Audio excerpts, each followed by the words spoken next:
Tonight's show, I bring in one of my good buddies, a former roommate who had to suffer through living with me for a portion of my crazy motorcycle life, Spencer Bloomer, who worked at JGRMX for a good portion of the time.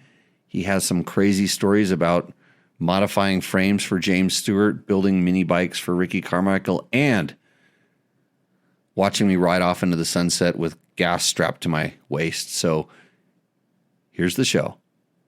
Welcome to Tech Talk Taco Tuesday. It's a Tuesday. I think it's February, and it's early. It's March. It's March.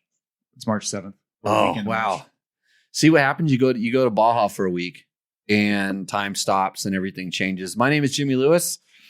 I am the co-host of the show, not actually the host, because I don't know why. But I have a co-host guest tonight, super special guest. This is mostly the reason we're on early, although I might start going to bed earlier too. I just think it's a good thing to do. Yeah, I go to bed fairly early. Right? I think I woke Matt up from his nap and said, you got to get here early today. You did sound groggy. I have been having a hard time sleeping lately. Okay. Well, you can't play video games all night, Matt. I don't. Bad. I don't play video games at all these days. Oh, you have a girlfriend now? I do not have a girlfriend. Okay. Anyways, my co-host, my guest, Spencer Bloomer. And Spencer is at JGR. He's been at JGR for a long, long time. They stole you 2007. They stole you from you still at Kawasaki. Yeah. And how I know Spencer is he had the unfortunate experience of living with me for how many years? 4 years or so? Yeah, 5 years maybe? 3 or 4 maybe. Yeah, it was a little while. He was that's when you stopped working up at WR and started working down at Team Green, correct? Yep. Traveled the country in the old Team Green box van. Yeah. And so Spencer helped me afford to live in beautiful Costa Mesa, California, because God knows I couldn't afford that myself. I managed to buy more house than I can afford, which today was probably one of the best decisions I ever made. My wife thinks it is because she still lives in that house. But I knew Spencer used to race against him out in the desert 250 expert class. He always had a really Sano bike.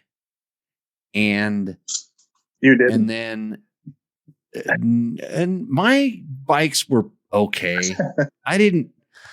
Problem is I rode them too much. Yeah, you produced them. Yeah, and then somehow, and I don't know how that happened, you started helping me out with seats. Like I think Dave started. I don't know if I was actually sponsored or just hooked me up with some different seat covers and stuff. Yeah, and I was running those for a little bit. Yeah, we had Hamill and you and a few other guys out in the desert. Yeah, so that was after I lost the KTM. So that would have been 92-ish, I think. So anyways, this show would not be possible with the help of a lot of our sponsors. We are brought to you by Yamaha. So Blue Crew. Matt, how was the YZ250FX racing in the desert this weekend? Oh, it was perfect. It was actually really fun. Great bike. I think there's some things I would change if I was to go back and do that race again. Okay. But I was having a great time. Taco Moto. They're the sponsors of our segment. Spencer, I don't know if you're familiar with this. We do a segment called Roost or Endo. It's where we have people send us a picture of their bike. They're supposed to tell us your make and model, and then a description of the modifications, and then we talk about it a little bit, and we talk about how it makes us feel, and whether good or bad or indifferent. And they're going for tonight. It's double or nothing night at Roost or Endo, because usually it's $100 gift certificate from Taco Moto. Tonight it's $200 because we were so disappointed in last week's submissions. We banned them and just rolled the prize money over till tonight. So you have a lot of weight, $100 more weight than most co-hosts have on their shoulders. So Taco Moto, find sponsors, go to tacomoto.co. Double take mirrors, I've run those things on my bikes forever. Bulletproof Designs, they sponsor our product of the week. I got a super top secret product of the week. It's hidden here inside of this black bag. I'll tell you what it is. Seat Concepts, makers of awesome seats. Man, I love my Tenere seat. Every time I sit down on it, which isn't very much, it isn't enough. Fasst Company, of course, the flex handlebars. I just put like some of the rear brake spring majiggers on a couple of my KTM 500s. Pretty stoked. And Trail Tech, of course, DDC and Climb, all great sponsors of this show. So without them, this would not be possible. I always say support the people that support this sport and, of course, the show.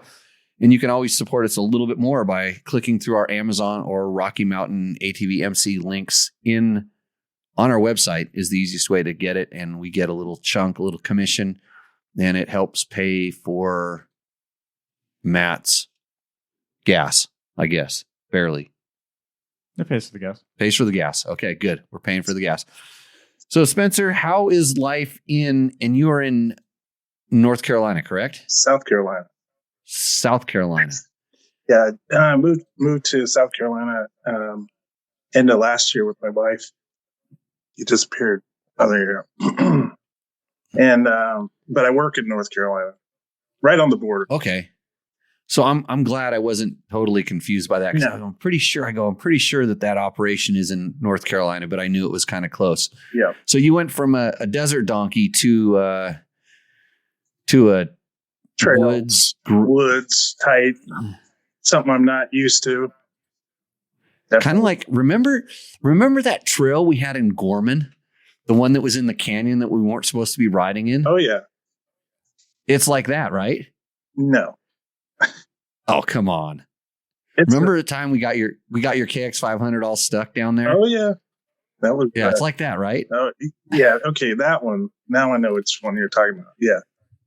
Where I got it buried, it was bad. Took 6 of us to get it unstuck. That was some gooey suction cuppy mud down there for sure. And another thing that we might touch on is you were around when I was really into making all those riding videos. Yes. And I don't know if I ever showed you the helmet cam.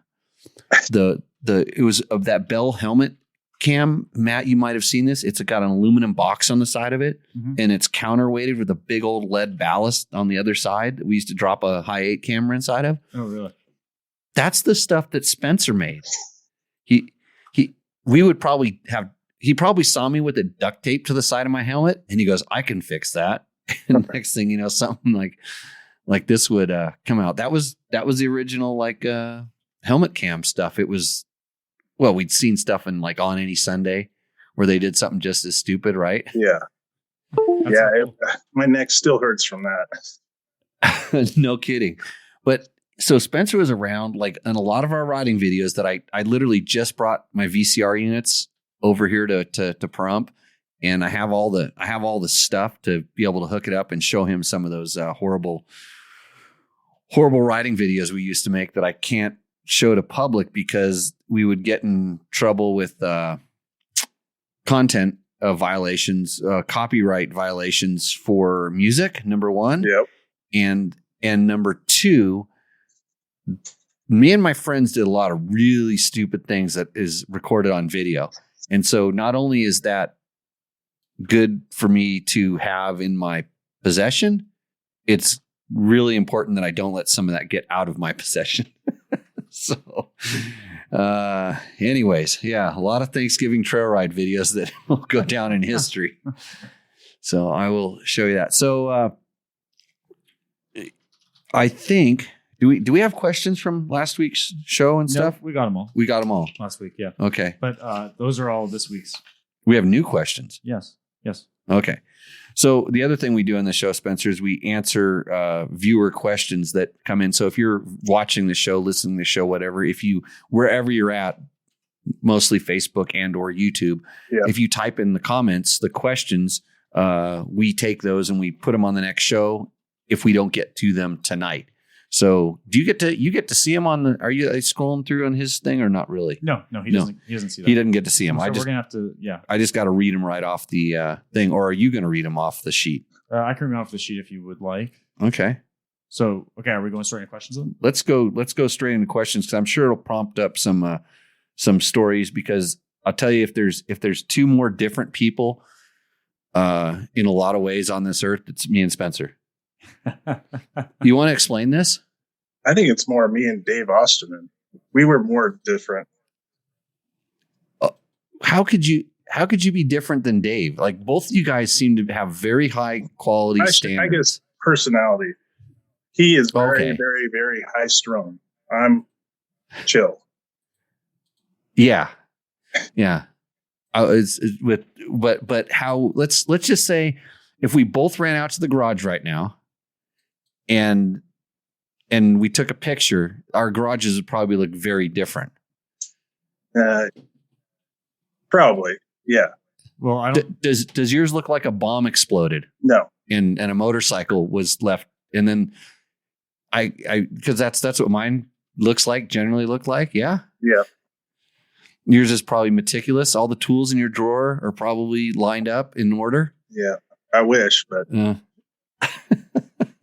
I've gotten lazy in my old age. Oh. Yeah, because we're all that old. Are we really that old these days? Oh no. Okay, so let's go to our first question. All right, so the first question is going to come from Jim Bartel. Can you discuss? Yeah, and yep. So can you? Yeah, I know that guy. Yeah, I know this guy too. I got a good leg workout with his bike the other day. Okay, so can you discuss the different choices for sensor location for the water temperature gauge? Pros and cons of like radiator fin, cylinder bolt, water hose, etc. So I guess he's talking about like different bikes, or a lot of times when we were adding like a Trail Tech Voyager or Voyager Pro, you can put a temperature sensor in line in the radiator. I mean, in the old days, they had a thing you could clip onto the cylinder fins or slide into the radiator fins.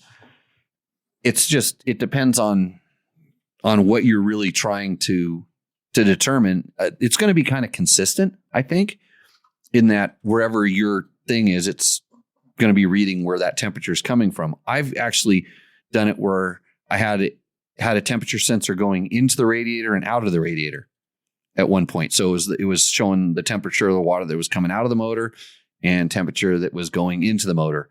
To see how it was cooling, what the difference was. And I was actually pretty amazed at that. And that was kind of done as part of a coolant test that we were doing at one time.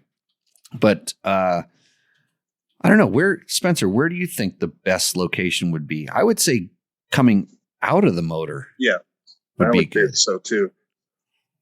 Yeah, and then so that's ultimately how hot the motor is. And in reality, if you're getting specific about this, if you want to, really understand, you would have both coolant temperature and engine oil temperature, because I think the engine oil temperature would kind of give you a kind of a better idea what the inside of your engine is doing. Because I've seen bikes that have a pretty low coolant temperature in regards to how hot the oil was, especially for riders that abuse clutches, because that's where I feel most of the engine heat is developed on a modern motorcycle for most riders. So pros and cons, I think it depends on what you're trying to achieve in having them in different locations. But cylinder bolt, how long has it been since we used a cylinder bolt as a location for a heat sensor? But yeah, good. So my follow-up question is, did we ever figure out what happened to his bike? To Jim's bike? Yeah. So for context for our listeners, we were on a ride the other day, Jim and I, and we were in the middle of a canyon, of a little wash, in a canyon. So there wasn't a whole lot of wind flow, and his bike was overheating. And then he stopped it, like he turned it off, nothing out of the ordinary. But then when he went to start again, nothing, just battery was dead. So here's what the end result was. He had a bad battery. Something went wrong in his battery, and it just shorted out a cell or whatnot. Battery was zero. It was intermittent. So it'd go from 0 voltage to having some voltage. So something broke inside the battery. That was the end result of the problem. the reason it started overheating, and Jim being a worrywart, like that word, worrywart. So, and by the way, Jim used to operate big giant cranes in New York City. So the ones that, build the high skyscrapers and stuff like that were lifting heavy things all over the place. So I can understand why he has that thing. So, and he was just riding a KTM, and his coolant level was probably exactly at the appropriate level. And when it got a little bit hot, because the fan wasn't operating properly, that it spit a little bit of coolant out. And on KTMs, a lot of time the coolant goes right onto the exhaust header or someplace close, and it makes steam. And you smell it and you see it really quick, which is great. And it can do it for a long time before you're going to have any problems. But the strange thing is I also know that KTMs seem to just stop running when the batteries go dead. So I'm not really sure the timing on that or how that happened, because he also felt like he said maybe his fan wasn't working, or he didn't remember his fan working. Yeah, the bike was getting hot. Yeah. So he has recluse too, right? On that one, I believe so. So was he on his 4-stroke? Yeah, he's on his 500. 500. Actually, that one might not have had a recluse. No, it did. No, it does. He has a recluse on all his bikes, which is kind of strange that it was getting that hot. But I mean, with a recluse, it's hard to slip your clutch. Right. And it was in a technical spot. Right. Well, little technical, little clutch slipping. Mm-hmm. Maybe he was a gear too high. Maybe the clutch was working so good he forgot to downshift. Maybe. I mean, I was having fun in that section. Spencer, have you ever run a recluse clutch? Oh yeah. Yeah. So you're an expert level rider. They're for old people and for bad riders, right? No. I think any rider. I'm glad he said that. I think any good rider could benefit from it. I kept trying to put them on the truck for, let's say, a mud race or something on the JGRMX truck. We actually had them for a while. We just didn't use them, or it was a conflict with Hinson and all that stuff. But we had them on there secretly in case we needed them for a mud race. Huh. Yeah. Yeah. I mean, did any of the riders ever test with them? Yeah. I think it was the second year. Trying to think who. Cody Cooper, I think. Huh. Yeah. Yeah. I was really hesitant to try them on a motocross bike. And then I think it was the 09 Honda 450 with the first year of the fuel injection was a little bit prone to stalling. And so I said, what the heck? I'll try one.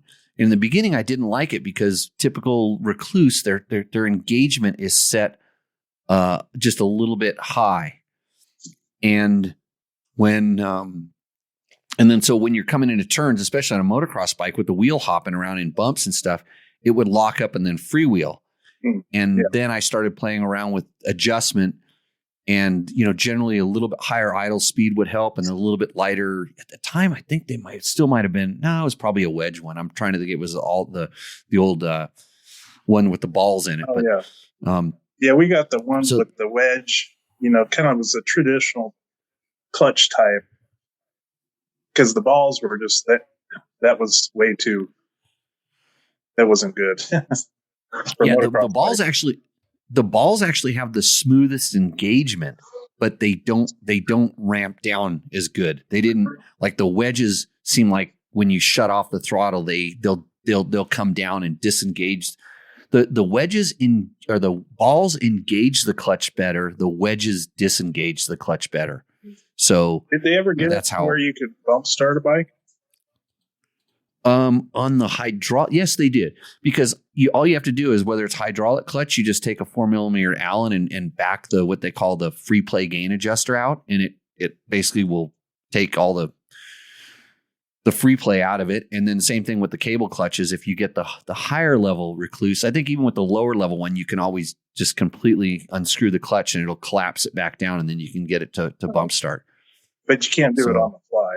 Like, say if you stall or something like in a mud race, could you? No, you would. Yeah, you'd have to hit the starter, electric starter, but no, there wasn't like you could set it up. I mean, you could make something that would allow it to bump start, like a little decomp lever. You could probably rig something up, but the idea is that they don't.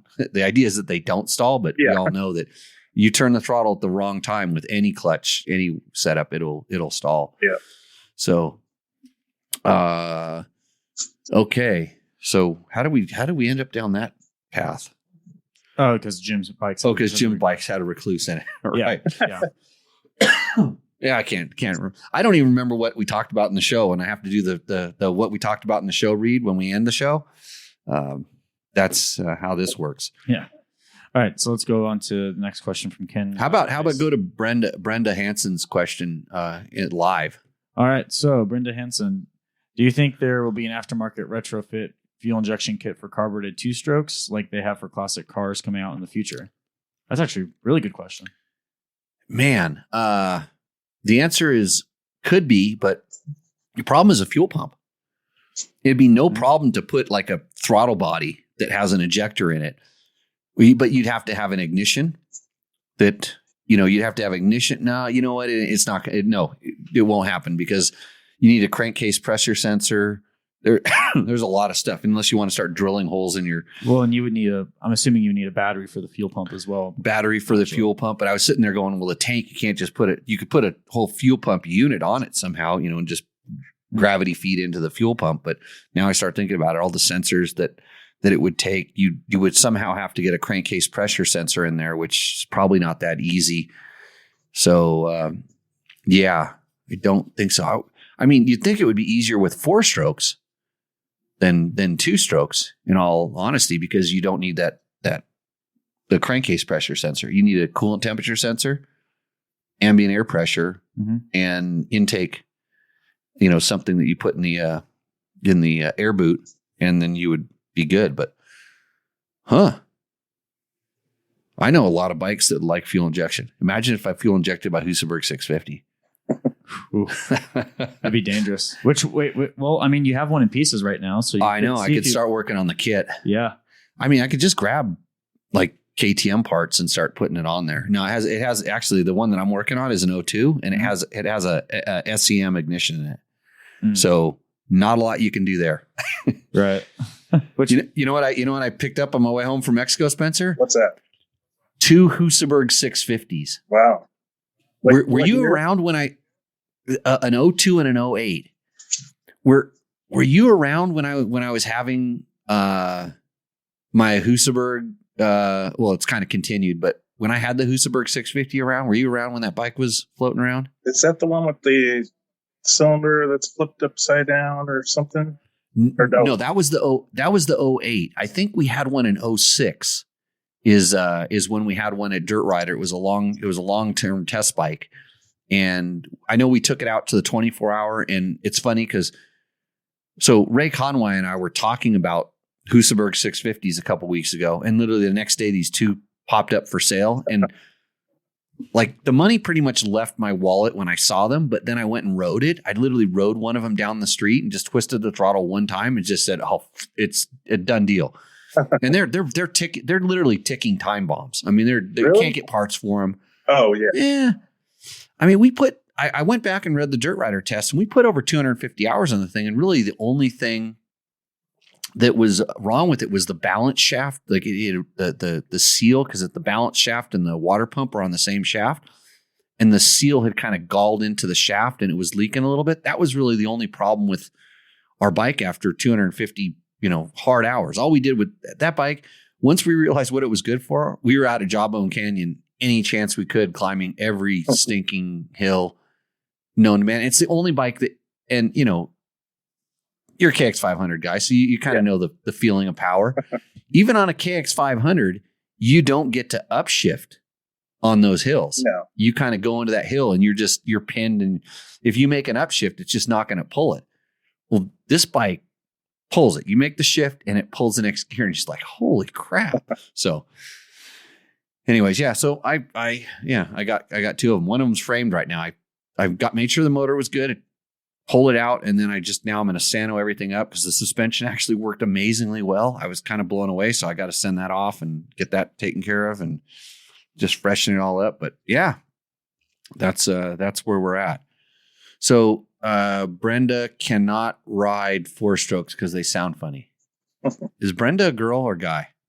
No, girl. It's a girl. Yeah, Brenda is going to be on Rooster Endo tonight. By the way. She is. Brenda Okay. has a chance for a $200 gift certificate. That's good. Okay, next question, Matt. All right, Ken Heiss. I'm trying to avoid having the suspension revalve to eliminate the Explorer fork from diving down so much, especially when braking downhill. I've increased the preload to +3 millimeters and 2 in on the compression for the fork and backed out the compression by 2 and the high speed by an 1/8 on the shock to get more of a balanced feel. That was a run-on sentence. Curious if you have any basic setup settings that have worked for you in the past. Thanks for any help or insight you may have. So Ken has a 19 Husky TE510 is what the bike is. 501 FES. 501. So I remember this. And so he's complaining about the Explorer fork diving and the stroke under braking. And so the one thing that the Explorer fork is kind of known for being is a little bit on the springy side, or it moves a lot. It's funny because when you like read all the reviews and stuff, most of the guys that just complain about it because it's the WP fork and Explorer fork and it's not cone valve and it's not fat, they complain, but they don't even know, they can't even describe what it's actually doing. And what it's doing is being really, really supple and really plush. Side effect of that is a fork that moves a lot and kind of dives. So he's done the right thing. And so he added a little bit of compression to the fork, took out some high-speed compression, which lowers the effective ride height in the rear. And he sounds like a guy who's probably set his sag, so I'm going to give him that. And then also backed out the compression in the rear. So in other words, he's trying to lower the rear to take some weight off of the front. He's having it dive. Still feeling that it's diving. I run this riding school, Matt. Yeah. So the first thing I want to do is I want to watch him ride because I'm kind of afraid that he's not getting back when he's doing his braking, or there could be some modification to the body, because with the stock WP stuff, I don't really experience it that much. I'm kind of okay with it. Then on the Explorer fork, and I don't specifically remember this on this bike. I thought that bike was actually pretty good because it's not the PDS. The KTM ones tend to pitch a little bit more. And so it's a little bit more of a problem. So I started thinking, and then I'm going, I wonder if he's a really tall guy, and maybe that could be affecting it, whatever. So if you don't want to revalve your suspension, here's the things in this order that I would do. Check your fork oil level, because a lot of times those forks come like lower level, bring it up to pretty close to the maximum they'll allow. And I don't remember, it's at like 105 or 110 millimeters or something from the tops. That's with it all collapsed and everything out. That helps a ton. And it really helps with the bottoming. I complain more about the bottoming on those forks, and adding that extra oil really does, it holds them up, and it does the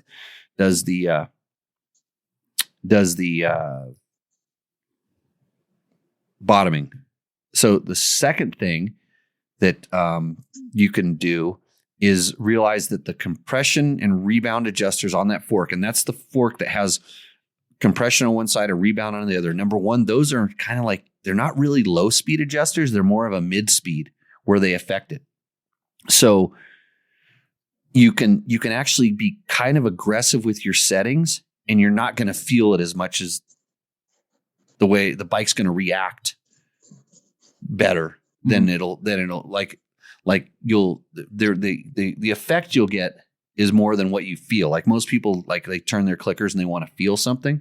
On the KTMs, you don't feel it. It just holds the bike up more, or it gets a little bit stiffer, rides higher. So that's the thing. And the rebound on that particular bike affects the compression a lot. Not that you're going to feel it because it's mid-speed, but it does. The rebound does affect the compression quite a bit on that bike. So a lot of times, especially on the fork, if you can get away with a little bit slower rebound, you can get a lot more compression. So maybe he was clicking the wrong clicker. So those things in that order can help you quite a bit. But you don't need a big revalve to fix this. Actually, a really simple revalve can fix it. And so I use my good buddy George at ESP Suspension. He's in Pasadena, Montrose, California. He used to do my suspension way back when. He's still the guy I take my stuff to when I'm just having stuff done. He has some really simple little stuff that he does internally, some shims, and he knows how to do this other thing that really helps in those Explore forks is he puts an additional compression adjuster in the rebound side of the fork. So you get a compression adjuster down on the bottom of your fork leg. And so all that can do, if you just took it and popped it in, it can only make it softer. But if you pop that in there and you valve the other stack for stiffer, then you have a lot more adjustability. And it's like $150 mod or something like that if he's doing your suspension. It's really not that much, but well worth it. So, Ken, that's how you can fix it. You don't need to get any cone valves.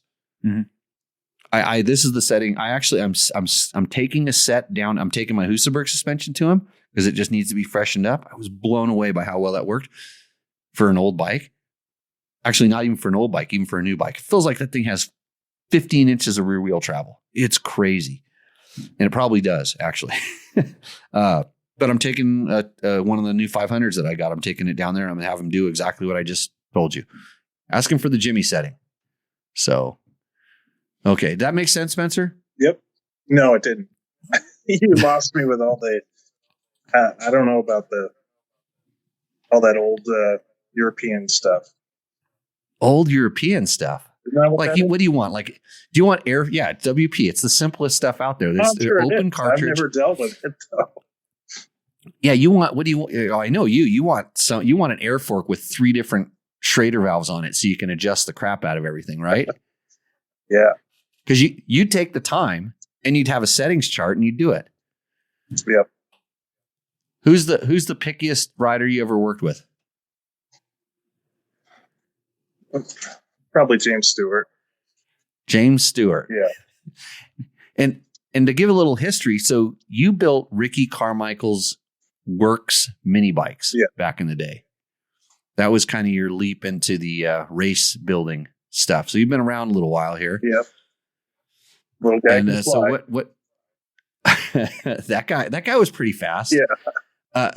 So actually, funny thing is you've probably worked on most of the fastest modern day motocross riders' bikes that we know of. Yeah.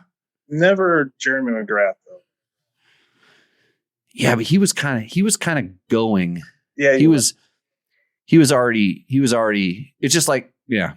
So he was kind of already rolling at that time. Yeah.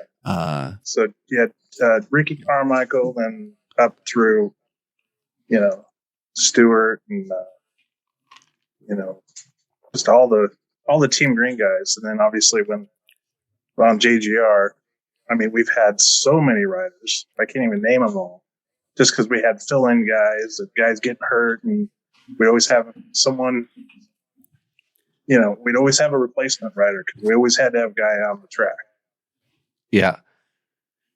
And so what made James so hard to deal with? I mean, part of it was... Besides the fact that he rode a motorcycle faster than anybody else in the world. Yeah, like he was so mad that he couldn't go through whoops like insanely fast. I mean, to where you shouldn't be able to go that fast, but he wanted to go that fast. So he'd set up his bike to go through the whoops insanely fast, but it wouldn't work anywhere else.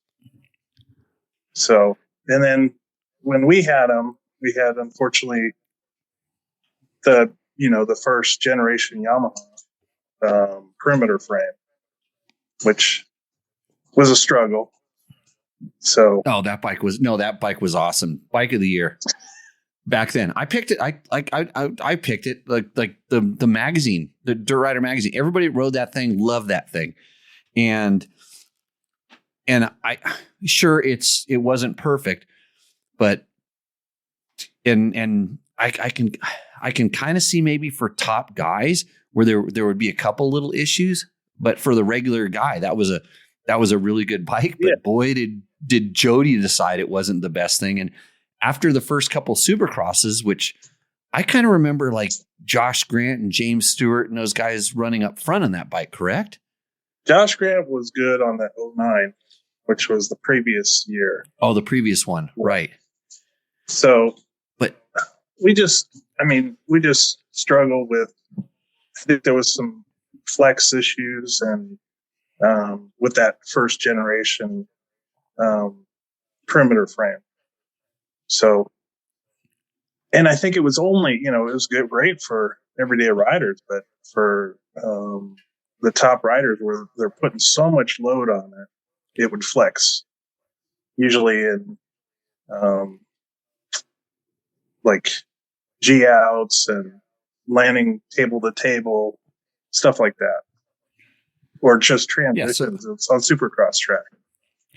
Yeah, so super, super high load that, like I said, ordinary riders don't really stress bikes that much. So these guys, and I don't know if they can describe it or they feel it, but but it doesn't lead to confidence. It's when, and I know this from like, older PDS bikes that would bottom out and they would always flex to one side because the shock was mounted off center, and it had a certain wind up to it.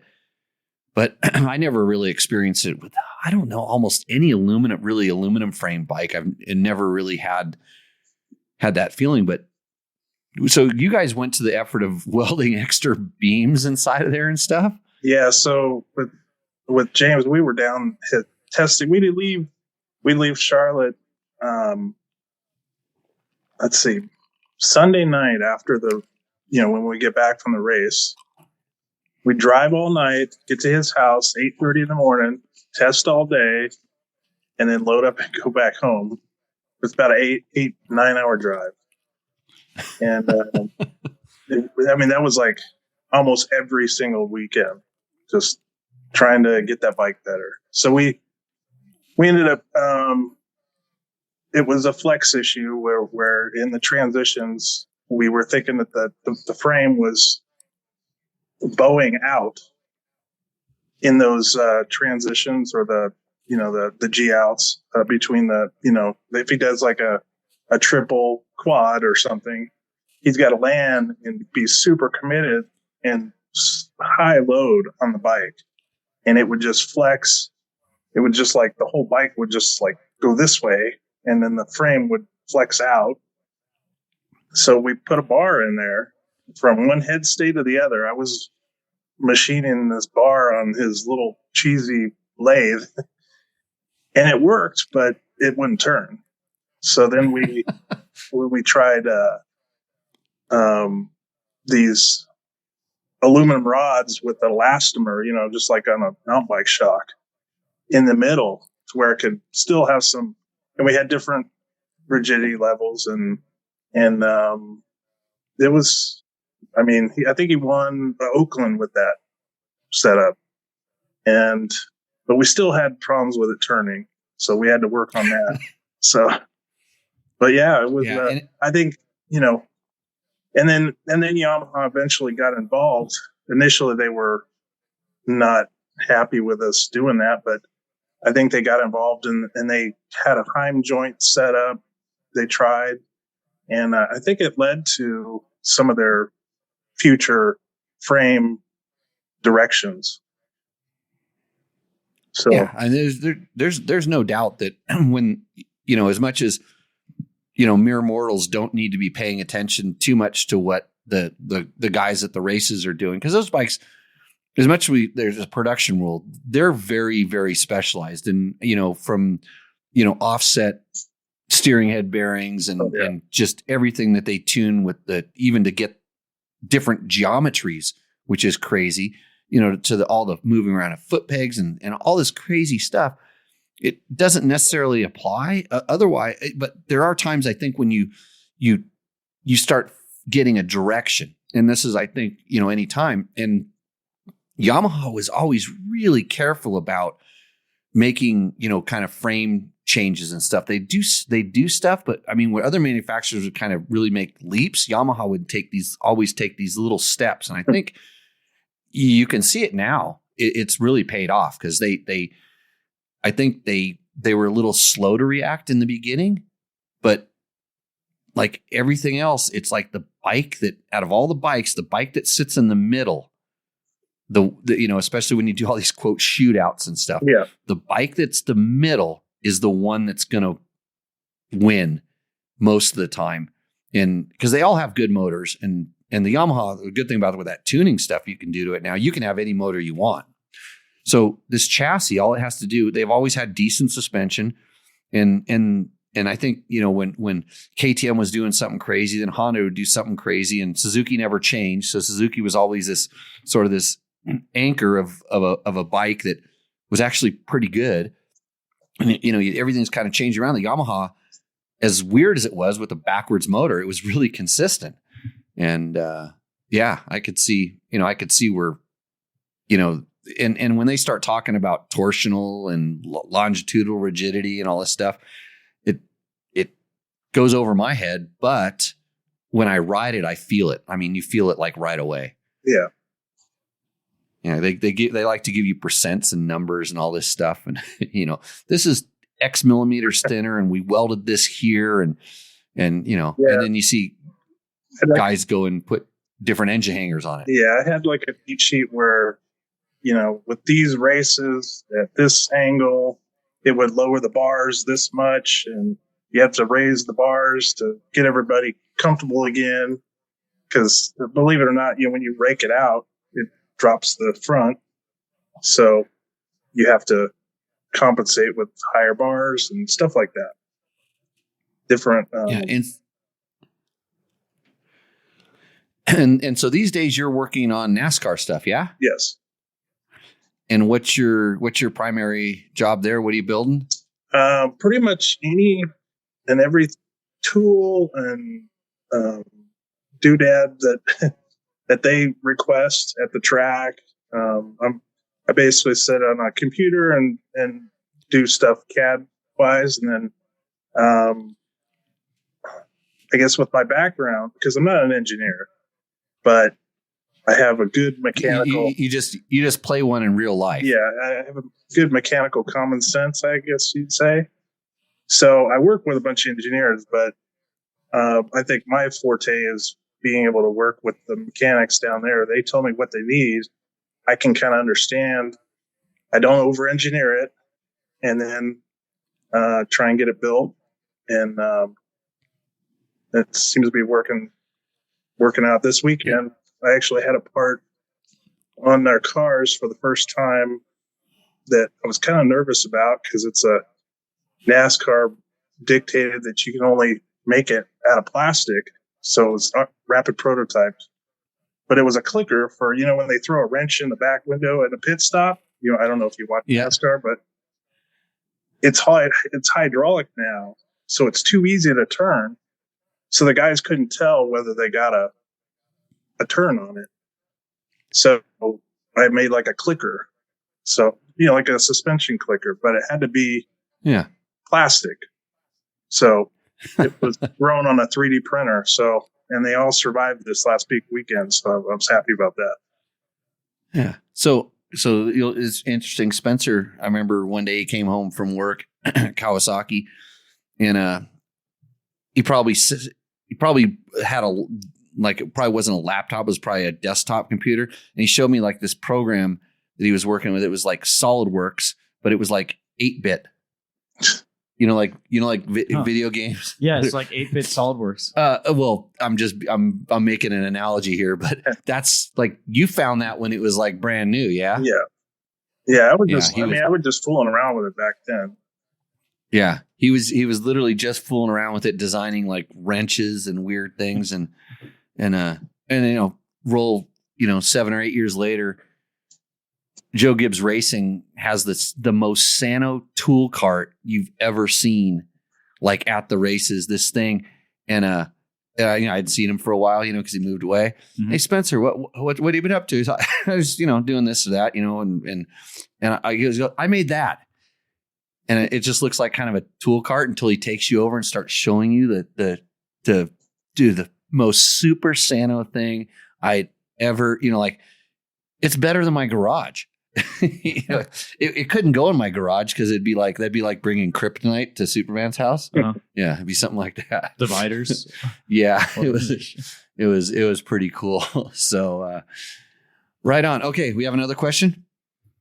Yeah, so we'll go with Rich Millen. Okay. Or actually, no, we'll go to Adam Hansen. Okay. Speaking of Husaberg, we already know how great the 570 is. But what about the smaller displacement 70-degree bikes like the 390 and the 450? They're good. But the one thing about those bikes is the scale weight is pretty heavy. Mm-hmm. And the 450 is okay. They actually had some 450s that would run pretty good.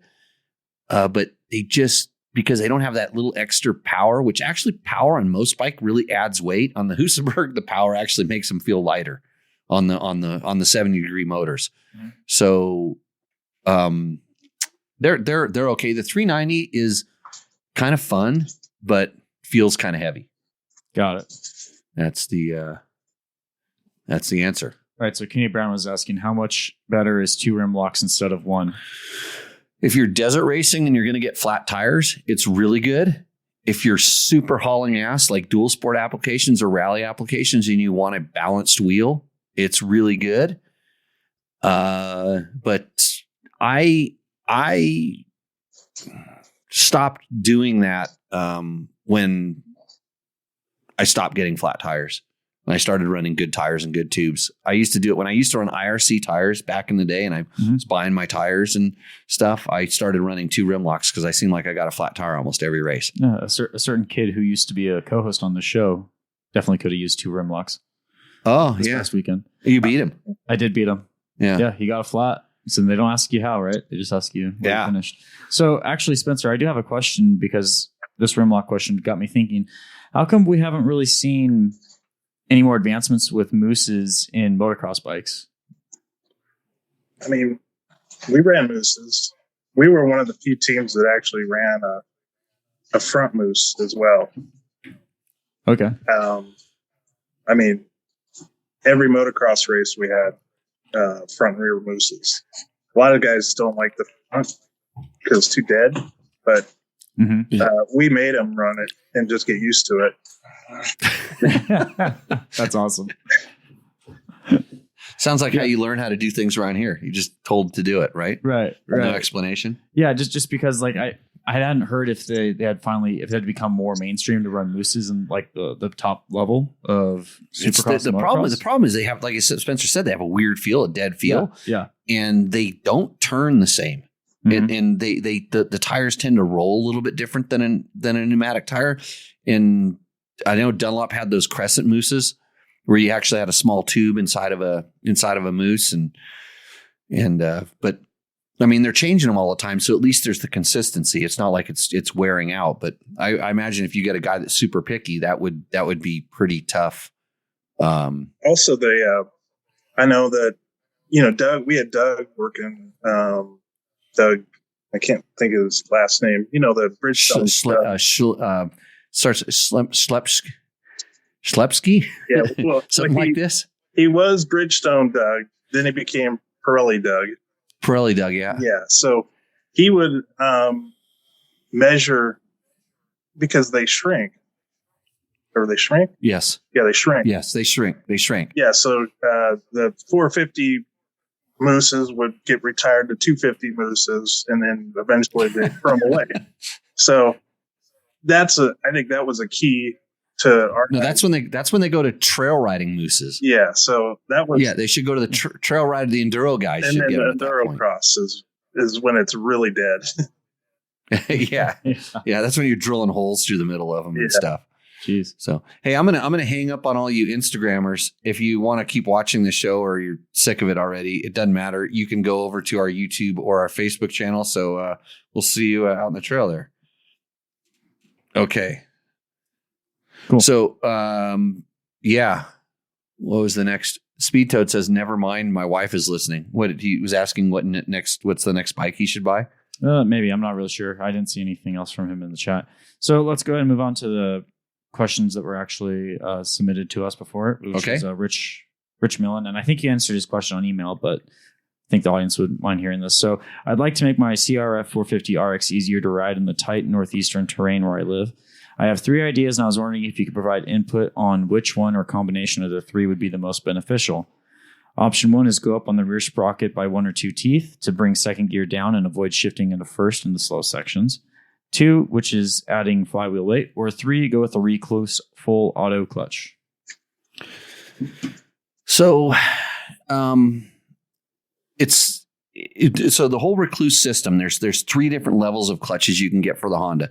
The more money you spend, the better it's going to get. You're going all the way up to the full EXP whatever Pro. I don't know what it is, but it allows the lever to still function properly, and and then you get the auto engagement and whatever, and that's really tunable.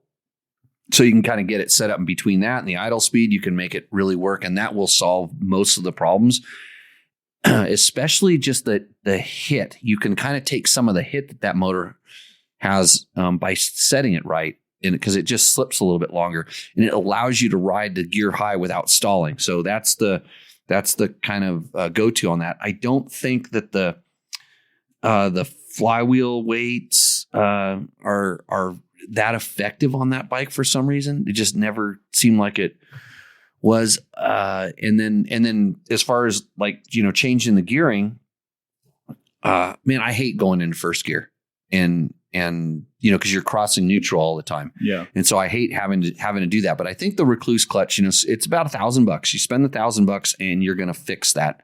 You're going to fix that problem. And then you're not going to have anything to do with your left hand while you're riding. So you can wave at all the fans when you're roosting. That's what I think. So, okay. So what does Josh want to know? He wants to go, hey, Jimmy, what would you recommend safety wiring on a bike? What would you recommend safety wiring on a bike, or just what the race series rules require? That's a question for Spencer. I don't safety wire anything. I mean, sometimes I safety wire my on the KTMs, the brake the brake pin clips. I will actually make it so one of them can't come out without cutting the safety wire. And then if the other one comes out, it's at least dangling there, so it's hooked to the wire that goes over there. But I don't think I safety wire anything else. What do they safety wire anymore on dirt bikes? I mean, really, the only thing we really used to safety wire was banjo bolts on the brakes and grips, really. Right. Yeah, grips are good to safety wire. I mean, I glue my grips on now, so it's not it doesn't seem to be an issue. I've never had, if I did it right, if I glued the grips on right, they have to cut them off. It's the worst thing is having to take the grips off after you've glued them on. So yeah, I don't know what race series rules require. I mean, I know road racing is a little bit different where they want to do that, but yeah, Loctite if you're worried about it. Do we know what Speed Toad wanted? No.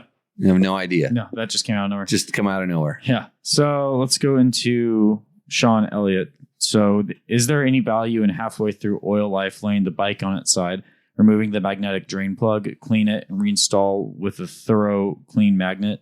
Would the drain plug work better?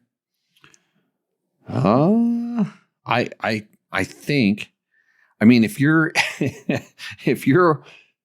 magnet is actually getting so clogged up that it's not working, because if you look at those magnets, and this is on like the European bikes, they all have magnetic drain plugs. Like even the stuff that's attracted to the magnet, it's magnetic now too, and it'll actually attract other stuff. And I've pulled out some pretty like long strings of stuff on those magnets. I mean, like, double the length of that little magnet. I've pulled stuff out. Mm-hmm. Not on my bike, by the way. Not on mine. And so it was still doing its job. And you a lot of bikes, especially that have, wet ignitions, there's that big magnet in there that's also grabbing stuff too. So I think, if you're doing your engine oil with any regularity, I don't think that's of any use. I don't believe. What do you think, Spencer? Yeah, we had them on the race bikes. And it's actually buy them from Zip Tie. Yeah. He makes really Sano stuff. His little trinkets that he sells. Yeah, it's some good things. So have you ever seen? So there's this new thing. I'm actually testing it. It's in my bike that's coming back up from Mexico. Actually, it's back. It's in Vegas. My bike made it back from Mexico. It's like instead of an oil filter, it's a big giant magnet that goes inside of the oil filter. Have you ever seen those? I mean, we used to have a magnet on the inside of our oil filter cover, but right. So this is like it's a really strong magnet, and I guess it's a couple different kinds of magnets. So they grab different types of pieces of metal, and it supposedly can completely replace a paper filter. Now, I mean, paper filters have been in bikes forever, and they've worked, and there's no need to reinvent the wheel. But I'm testing this thing, and I'm kind of monitoring what it pulls out. But when you're talking about race bikes that are maintained all the time, everything's done to the highest level and stuff. The magnet was it in there to show you the health of the motor to a certain extent, or to show you when something's going wrong? Yeah, I think it was to show you if something went wrong. Right. And maybe, hopefully, if just a little thing went wrong, it would stop it from going more wrong. Right. Yeah, because obviously there were certain time intervals we'd run a motor. So if it was showing some wear, we'd cut it off shorter or something like that. Yeah. And that's what I always tell people. Like, that magnet is a sign of your engine's health. Take a look at that thing. When you wipe it, smear it out and see if it just, the brown stuff that just smears, the black stuff that just smears, you're fine. But if you got a couple chunks in there, time to investigate where that stuff come from. And even the same thing with the paper filters. I'll take the paper filter and slice it and cut it and just pull the pleats open and look to see, because the aluminum doesn't stop on the magnet. The aluminum and this is my Husaberg, my new Husaberg had a lot of aluminum on the oil filter screen. And I pulled the paper. I'm like, oh man, where is it coming from? So I started pulling the motor down, and it was the internal clutch basket. It's like one of the only aluminum things in there. I thought for sure that I was going to find a gear that was grinding on the cases, which are magnesium, same stuff. But I thought for sure I was going to find a gear, but I couldn't. And I just kept going. And I finally looked at the metal drive plates on the aluminum thing, and kind of like the Japanese bikes where the basket is aluminum that those tend to wear. This is where I was getting my metal from. So, with all that power, you kind of come to expect this. So, okay. I think it's time for a commercial break. Yeah, and then we'll come right back and we'll get some more questions. Okay, Roost or Endo. Got to thank our sponsors again: Yamaha, Takamoto, Scott Sports, Climb, DDC, Trailtech, Fasst Company, Seat Concepts, Bulletproof Designs, and Double Take Mirrors. So, with that, listen to these commercials and enjoy the show. What's up, Moto Buddies? Mike here from Taco Moto Co. What is the Taco Touch? It's the best service in the industry. Virtually 24/7 tech support via email or text. And it's like having a dirt bike doctor on call every day of the year, helping you fix your bike or recommend parts or setups for you. If you've ever received an order from us, you know that the Taco Touch extends to our fulfillment, and our orders come with the coolest stickers that you've ever had, buying parts from anybody before, and a handful of root beer barrel candies. All of our Taco Moto Co. branded components come with a no questions asked lifetime warranty, and we'll even extend out the warranty of other manufacturers, OEM, and aftermarket parts where we can, sometimes for life. We test and tune endlessly and exhaustively and obsessively. We're trying to destroy everything that we can before you get your hands on it to look for weaknesses and to improve it, or to make recommendations to the manufacturer. And if it's something that doesn't meet grade, then we don't offer it on the store. Everything that we carry is something that we have personally used, tested, and ridden, and raced, and knows meets the high taco touch demanding standard. Go out and get some adventure. And we are back. Thank you to all of our sponsors. Otherwise, Matt couldn't drive out here from Las Vegas. Couldn't pay him enough. One toilet flush south of Las Vegas. West of Vegas. Yeah. Well, water likes to flow south, I'm always told. Actually, it depends on where you're at. You know, one of the most confusing things is when I see water flowing north. Just weird thing. I don't know why. Okay. So we're getting close. Roost or Endo, brought to you by Taco Moto. We have submissions. We have 5 brand new submissions. Do they follow the rules? Actually, all of them did. Oh, I was really impressed. Yeah. These were all email submissions, and the people who send it via email, 8 times out of 10, they're pretty good about it. Right, but the ones that come, like when they say, "Can I DM you on the Twittergrams?" The DMs actually on Instagram and Facebook, those ones tend to be pretty good too. Oh, it's the Facebook comments. Those ones are ugly. Facebook comments. Yeah, those ones are ugly. Isn't everybody that uses Facebook drunk? No, but they tend to be old. Okay, old. Oh, and old people can't follow instructions. Most of the time they can. Matt. Welcome back. We are with Spencer Bloomer, who unfortunately was my roommate back in the 1990s. He taught me a thing or two. You know, I still have your little black little tray box of little impact driver bits and stuff. Oh, you can keep it. Yeah, it's funny because I think it was your throwaway ones, but you had some like security Torx bits and a couple of square fitting, just like it was all these weird things. And I can't tell you how many times that's got me out of a pickle. So, hey, what does Andy BJ want besides a BJ? Jimmy, have you tried the 23 betas? The 2-stroke supposedly have a new cylinder porting and a new head. Also, new KYB shock. I have ridden one on a dry lake bed around a figure 8 with a jump in the middle of it. Were you there for this? Yes, I actually came and partook on the figure 8 with the little jump in it. Right. So I can't say I've done a full test, but I probably have more information than 99% of the journalists that have ridden it based on that little test. I don't know supposedly what they have, but I will tell you that particular bike felt like it was smoother than the previous ones, which means it felt slower, and that's not a bad thing. It was easier to get into the throttle. It didn't have as a kind of a pronounced of a hit. So much so that I pushed the rain and shine button, you know, the ignition map thing, to see if it came back alive, because it was on the lower one. No, was it? Now I'm getting confused because my Husaberg has a high and low. And excuse me.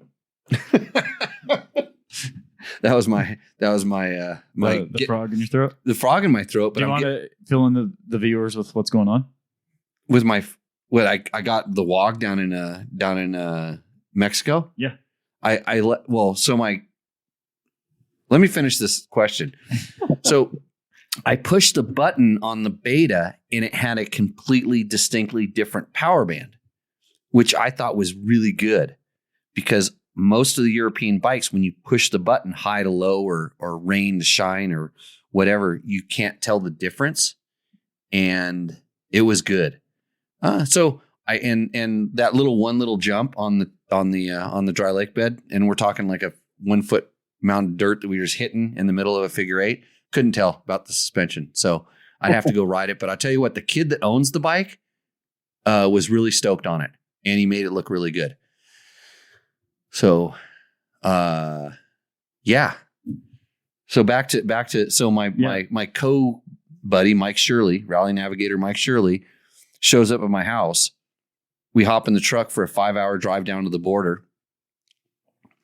And he goes, yeah, I went to a birthday party on Saturday night, and I think my friend got me sick.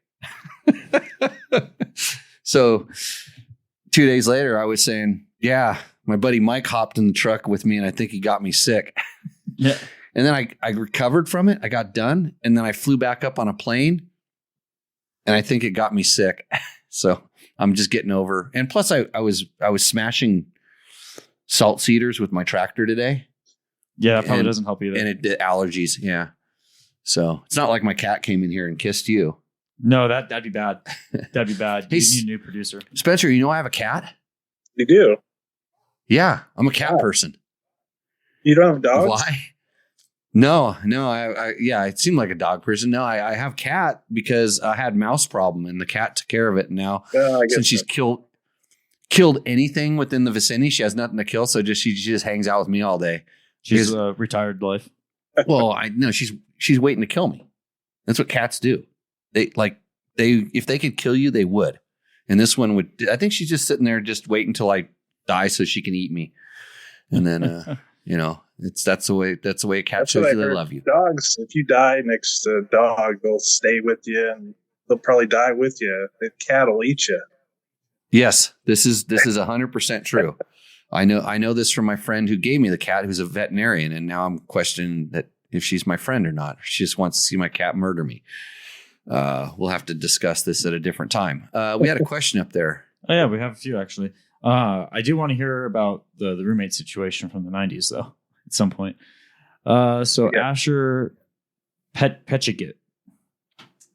That is not American last name. Question. I have one bike, but I ride both soft enduro and fast desert races. What is the best setup for the suspension? Is it better to specialize to one side or set it up where it's just okay at both, but not good at either? That's a rough question. I would say have two suspension settings, right?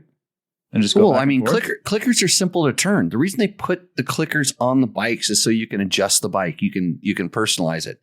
And if you're like Spencer, you would have a sheet with your settings, right?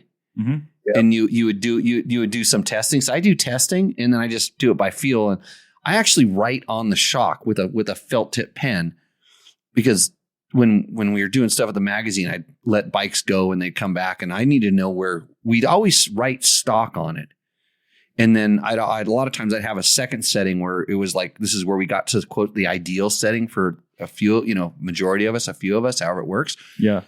So if you're going to err on one side versus another, go with what I always say, safety, something that provides, which is generally a little bit stiffer. Soft is, soft allows bikes to bottom. And then we get into that whole, like what they do when they bottom, which is whether you bottom or they bottom or everybody bottoms, and like good things don't happen.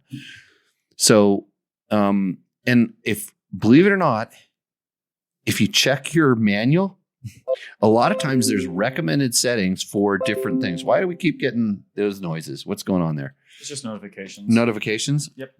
Does anybody want to call in the Hot Seats hotline? Seat Concepts Hot Seat hotline? It's just a click on the Zoom meeting. Just click on the Zoom meeting. Yeah. There's no more calling. No one calling in. Well, nobody knows we're on the show. It's too early. Yep. All my friends are still at the bar. Yeah. Spencer's got to go to bed. He's got to get up at 4:00 in the morning and make clickers for NASCARs. So, but I would say, you got to test it. Go do your fast desert. Come up with a setting. Ride it around. Get okay. I'm happy with this setting. Write it down, and then take that setting and go ride it on your kind of soft enduro, whatever that is, and see how it works, and then get a setting there. So make the faster one first, go to the enduro one, get a setting, and then write them down and see what the difference is, and then put one in the middle and then go try both. This is what I would do if for some reason, because like ISD qualifiers back in my day, we would have like grass tracks, which are motocross tests, grass tracks, and then terrain tests, which are like off-road.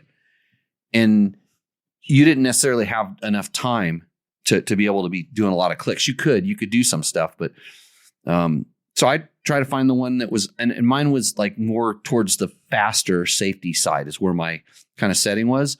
But man, if I thought I could, shave a few seconds off by, very quickly taking some compression out of my shock to make everything a little bit more supple, I would do it. So that's what I would do. Would that work? Would that work for you, Spencer? I just remember, because it's been a while since I've ridden in the desert. I miss it, but yeah, like you definitely want something to hold you up on those, those coming up over rise and there's a big old G out or something. It's too soft, you're going to be cartwheeling. Right. Yeah, I mean, I always, in my racing, I always kind of tended to set my bike up for a certain amount of safety, but not so much that the bike was like skittery or chattery or whatever. Because if it doesn't get traction, then you can't slow down. Was my always thing. If it's going to be bouncing around, if your tires aren't on the ground, then you can't slow the damn bike down. So that's there. What does John Brown want to know? John Brown, Jimmy, what's your opinion on fork air bleeders? Every bike should have it, unless you have an air fork. Hey, I've seen some pretty crazy stuff these days, but yeah. Good. What do you want? A cat cam on the bike? Hey, she'll hop on the bike. She sleeps on. Yeah, she sleeps on the seats all the time. So yeah. If you follow me on Instagram, whenever I'm here for a private lesson, I will find her laying down on a motorcycle, and I'll just post it on my story. You whore out my cat. Yep. For your Instagram. Yep. Yeah. Likes. Exactly. Whew. We're gonna have to talk about that. She's not that cheap. Hey, don't worry, you get royalties. I'm pretty sure I was gonna give Selma her own Instagram account, but then I realized I don't even post on my own. So okay. Are we gonna work into this Rooster Endo thing? We can right now if you want. Okay, Rooster Endo is brought to you by Taco Moto. That's tacomoto.co. Give Taco Mike a call or a text or whatever. Tell him Dirt Bike Test sent you, and buy lots of his stuff so he can keep sending us this little trinket of winning advice. Here we go. We're going to get a picture. Yep. Spencer, you're going to get to see it. Spencer should be able to see this. So, oh, yeah. Okay, that is... Well, Matt isn't very good with the computer, as you can tell. Well, when everyone sends me different file sizes, it's kind of hard to have it to just be super consistent. So, all right. So this one is going to be from Connor Steele. This is a 2019 CRF 450 RX. What modifications are Michelin mousses front and rear, spare set of wheels for track riding, STI tires, AHM suspension with Colton Udall Baja setting, AHM billet linkage for CRF 450L headlight, plastic with Baja Designs 450L headlight, all custom brackets to mount the headlight, rewound stator by Ricky Stator, BRP upper clamp, Scott's stabilizer, Tusk braided front brake line off of the 250X to clear the headlight, Source off-road wire harness for headlight, Cherubi's head guards, ODI lock-on grips, ARC clutch perch spelled PURCH, by the way. Oh, it's because it's a fish. Yeah. So a stock bars, IMS 3-gallon tank with dry brake, Moto cuts, graphics, stock skid plate, DID ERV7 chain, Dirt Tricks 49 tooth rear sprocket, Recluse torque drive clutch, stock seat. Says you don't need seat concepts if you stand. BRP chain guide, gusset and welded swing arm at chain guide brackets. Stock pipe because bike makes plenty of power, and hashtag kickstands are cool. Okay, I like most of that, but I'm Scott. Are you Colton Udall, and why do you have his suspension? I mean, shouldn't you have Scott's suspension? Right. That's like somebody saying, I want Jimmy Lewis suspension. Like, are you sure? Yeah. What do you think, Spencer? You've got to comment on these. What'd you have to do? Take a call over there? Yeah. Turn off your alarm clock? I love the headlight. I don't know what kind of headlight that is, but I like it. It's what do you say? It's a Baja Designs. Let me see here. But it's thrown into a stock headlight shell. Yeah, so he took the really? headlight shell from the headlight shell is from a 450L, and then he just threw the Baja Designs headlight in there. He did a lot of custom stuff to make that headlight shell. Yeah, like that's the kind of stuff that Moto Minded makes. They make these insets and stuff, but I don't know if they do. I know they do a lot of KTM and Husky and gas stuff, but I'm not sure about the Honda stuff. Mm-hmm. But that's I like this good bike. look. I'm scared of the tires. Personally, but I have we have a lot of conflicting sponsors there, but I appreciate everybody helping out there. He did recognize that Seat Concepts is a sponsor of the show. Yep. I don't sit down. Actually pays attention. I don't sit down that much either, and I really like him. So yeah, he's got his bike on a bike stand instead of on the kickstand for the photo. For the photo, yeah, that really adds to it. Okay, yeah, I'm gonna go with Roost on this one. I'm gonna give it a Roost. It's a Roost for me as well. Yeah, is a Roost or Endo for you, Spencer? Oh yeah. I guess is that good? Roost is good. Endo is bad. Okay, yeah, it's good. So it's Roost. Yes. Yeah. All right. And when you hear when guys like do the welding, the extra little bracket on the swing arm and stuff, that's that little bit of extra attention to detail that really gives a bike some stuff. All right. Oh, of course. See what I mean by it's different sizes every time? So I always got to resize it. I don't see what you mean. Okay. It's like you just push a button. All right. So 2022, this is from Leon McMillan. 2022 KTM 350 EXCF. ARC composite clutch and brake levers. Reflex headset mount bar guards. Emperor Racing one-piece radiator guard, Molecule plastic skid plate, Guts Racing low seat foam with stock blue KTM seat cover. Taco Moto items include a slim headlight / control switch, billet engine oil cap, ATK magnetic oil filter, tidy tail light assembly, wraparound LED turn signals, billet fuel tank outlet. Then back from not Taco Moto stuff, CP stainless fuel line with quick connect, a Golin fuel filter, STR G10 rear brake guard, STR fork bleeders, SKF fork mud scrapers, Dirt Tricks 13 tooth front sprocket and dome washer with Rinthel 48 tooth rear, ProTech lower fork guards, Enduro Pro swing arm chain guide bolt protector, Enduro Pro front wheel bearing caps, Tusk rear wheel bearing caps, bulletproof rear end adjusters with stainless bolts. I run the Perforated. Say it. Perforated air box cover when I ride non-dusty conditions. When you see the list being this compact as it is, it's hard to read. We used to call this, Spencer, we used to call it Roost, Endo, or for sale. Because we found that people were just like, they'd make their for sale list and they're going to sell their bike. They just send it to us. The producer may or may not have sold a bike through this show. Yeah. It's Ricky Brabeck's done it too. Every time Ricky puts a bike up here, he sells it. I'm like, what? He's all, yeah, it works. People see it and they call me. Yeah. They go, you want to sell that, dude? And he's like, yep.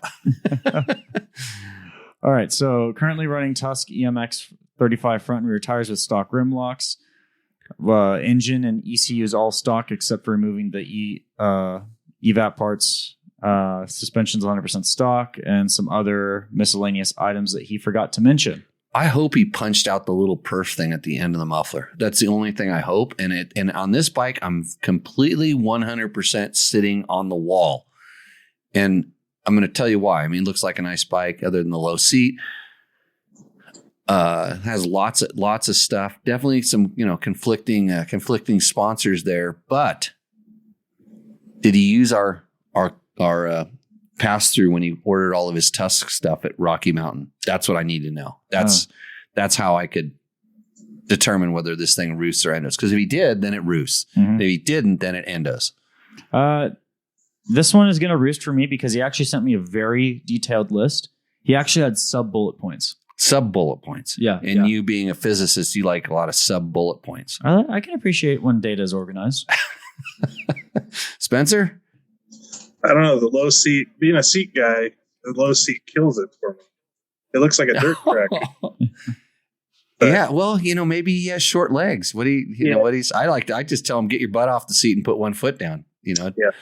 I don't know what the criteria for Roost are. It's your criteria. You make the call. You're the guy on the other end. Compared to the last bike, I think this one's an Endo. Okay. Yeah. Okay. I'm undecided. Do we know if he's in the chat? No, I'm not seeing him in the chat. That's good because then I'm going to go with the Endo until he tells me I will rescind my Endo and go with the Roost if we can figure out if he used our link. And there's no way we can figure it out. But boy, I just sure like to pump that up. And then if you are, going for a future Roost or Endo submission, and you put that in there, we used your link. It's good. Help us out. Yeah, please do. All right, next up. She's in the chat. This is Brenda Hansen. A 1999 KTM 250 EXC. Recluse Z-Start auto clutch. Wait, that's a 250, not a 200? This is what she told me. I would have said, look at that pipe. That pipe just screams 200, but maybe back in what year? 99. 99. I think maybe they were a little bit different because it does have the conventional forks. Mm-hmm.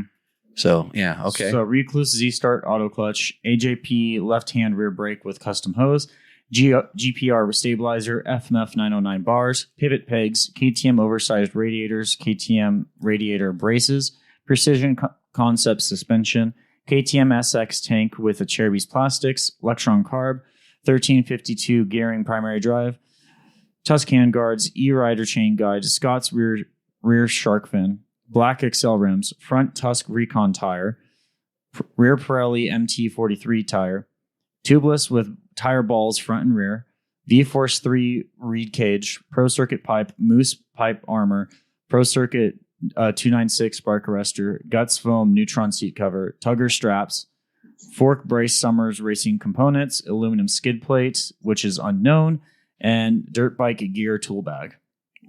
Yeah, so this looks like Arizona. Looks like Arizona last week because the flowers are just coming out. What it looks like to me. Mm-hmm. She's in the chat. Makes me homesick. The desert. Yes. Yeah. Hey, Spence, you ever come out here? Hit me up. I mean, if you're ever going in and out of Vegas, let me know. I got. You just bring some gear. Yeah. And we got dirt bikes going nuts out here. The 50 millimeter extreme forks. I remember when there was a big debate over whether upside down was better than conventional and vice versa. I think that debate's been settled, huh? It seems like, there's been a consensus. But because I think when the whole upside down thing, it was a lot of it had to do with unsprung weight. They wanted to get that the heavier stuff kind of connected to the. And it depends on which is heavier because the sliders used to be pretty heavy back in the days and vice versa. They've managed to switch stuff around, but I'm for an old bike, and it's definitely a 250. It's funny, the pipe just screams 200 because the 200 used to kind of squish down a lot like that. It seems like it's pretty well set up. I'm going Roost on this one. I think somebody, Roost for me. Because if you're keeping a bike for this long and you're still keeping it that clean, you obviously love it. Yeah. She's out there riding it. And she doesn't have a low seat on it either. No low seat. No. This is a Roost, hard Roost for me. Yeah.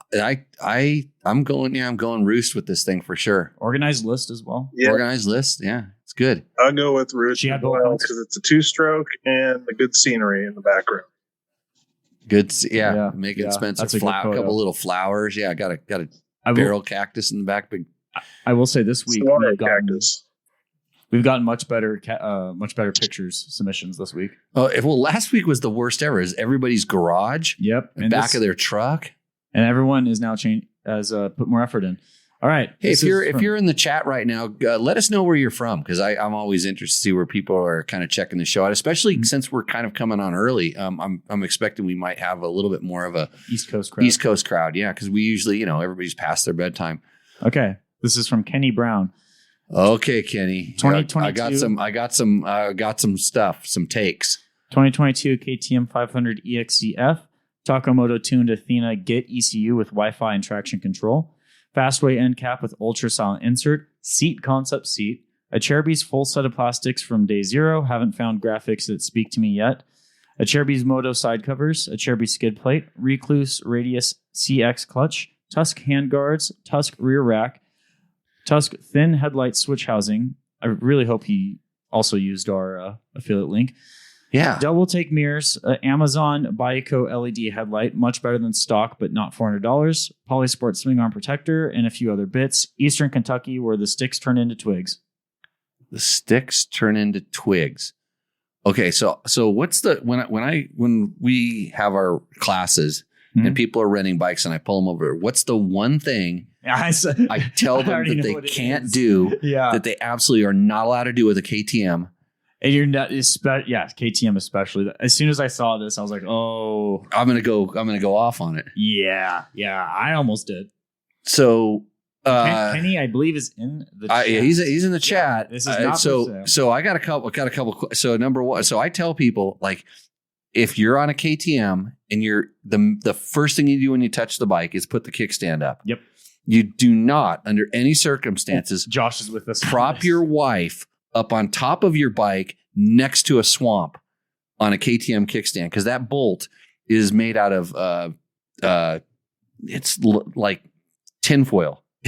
The kickstand's meant to maybe hold up the weight of the bike, and so I'm kind of curious. Did she fall in? And is the kickstand okay? Is the kickstand okay? Jeez, Matt. No, that wasn't very nice. No, okay.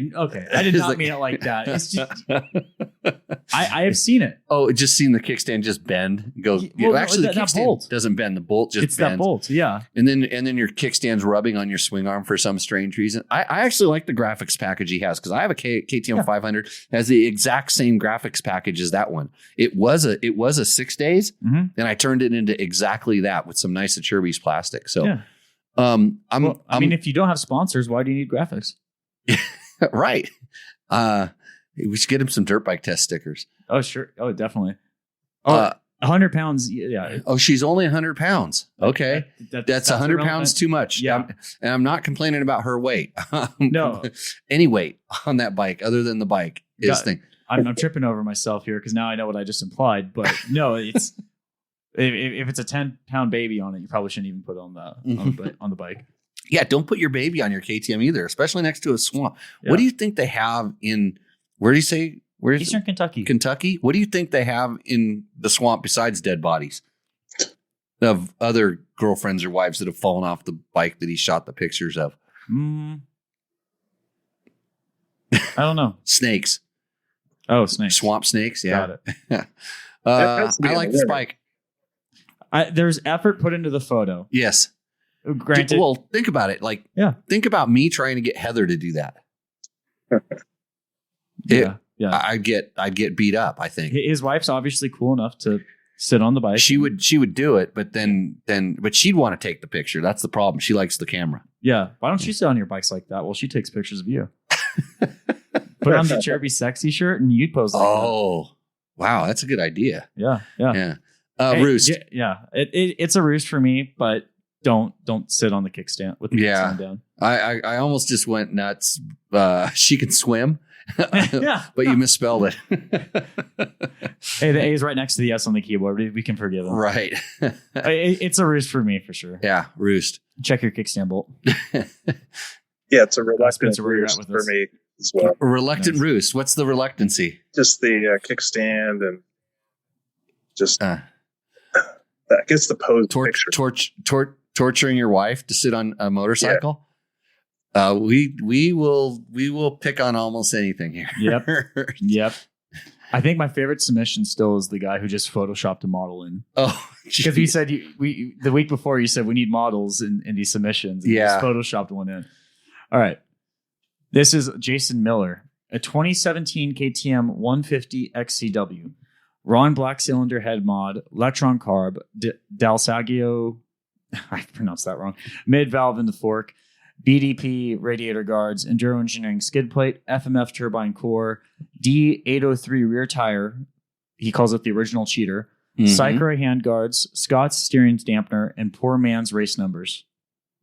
Oh, this bike roosts for me. Well, it's an instant roost for me. Because of the race numbers? There's something about electrical tape on a number plate that just makes my heart happy. Oh, I think it's because my first and only ever motocross race, I had to do that. I've done that lots of times, and the shame you get from doing it, I still feel. Oh, it's not shame. It means either you were there last minute, so you're probably. What did you run for numbers this weekend? They actually had temporary number plates that they would just give you. Oh, okay. So I was number 1509 with a yellow sticker on it to mark my class. Intermediate? Yeah, like middle of the road. Amateur or whatever? Amateur is what they called it at this organization, which I beat the two expert guys that have come in and co-hosted for us before. Yeah, one of them's wadded up and the other one doesn't know how to change a tire. Yep. That's just good for them. As you told me, you got to have the full program. You got to have the full program. So he's right about that. The original quote, the original cheater tire was the Pirelli MT43. And then it was funny because these older guys, well, actually the Michelin, so maybe it was the Michelin Trials tire, but then it threw knobs. And then they all started going to the Pirelli, and then Dunlop kind of came out. They had an 801, and the 801 was so much better than the 803, but it also started chucking knobs. So the 803 was kind of combat that, and it still does, believe it or not. So it's only 150. It's not going to go fast enough to throw the knobs off. Looks like a good trail riding bike. Is it a low seat? Do you say low seat or not? You didn't mention a low seat. I wonder if he has a front disc protector. Spencer, what's your opinion on front disc protectors? I mean, we ran them. And oh, but you ran like nice carbon fiber or plastic shields. Yeah. I'm talking about those billet aluminum ones. By the way, Bulletproof Designs does make a really nice front disc protector. You know whose front disc I was straightening out the other week? Oh, who's that? Logan's dad, Jimmy's. Oh, Jimmy Tyler's. Yeah, Jimmy Tyler's. I was out there with my crescent wrench getting that disc rotor straight because he had somehow dinged it. I told him, I said, maybe you should get a disc protector. Yeah. Oh boy. Yeah, this one roosts for me. I like 150s. I don't know if I like the 150 XCs just because I don't have any time on them, but I agree with the points that you're making. The 200s probably. You didn't get. I got the 125 XC. Oh, okay, that's right. Yeah, I know we had one here for a while. I actually really like that bike. I did the write up for that, and it was a fun bike. Yeah, the 150 just has a little bit more torque, and I think it's a much better bike. In all honesty, I think than the 125. Yeah, but I agree that it's just from my experience with the 125. I don't think it's better than the 200. Depends how fat you are. If you're a small skinny guy. The 150s are pretty good, I think, but they just don't transition over to us larger folks. That's why they made fuel injected 300s that are light. Roost. I'm going to go Roost. I'm going to be nice because you know what? The photo's good. He followed all the rules. It did everything. He did everything right. I'm liking it. I think it's a good bike, and it took some balls to send that in. You could have photoshopped out the duct tape numbers. But electrical tape numbers.